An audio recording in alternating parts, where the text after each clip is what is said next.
always, right? Yes. Praise the Lord. But Don was such a gentle person and a delightful friend to have.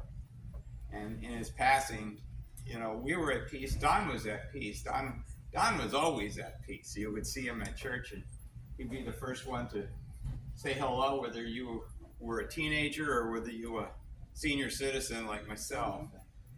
He would love to ask questions and listen to what you had to say.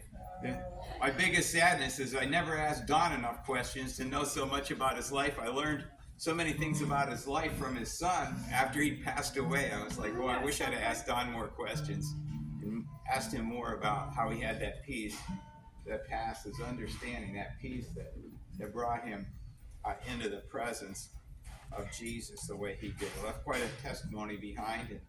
It was an honor to have been his friend. It was up at some little funeral home up there in Newport Richey. I can't remember the name of the place. But there was like seats for 50, and there was about 200 people showed up. Isn't that something? His wife thought nobody's going to come for a 94-year-old.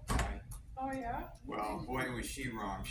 In fact, the funeral director was talking to me because I could barely get in the door. I got there 20 minutes early, and I couldn't get in the door. They were backed all the way out. And he said she wanted a smaller room, and I cocked her in to get in this room.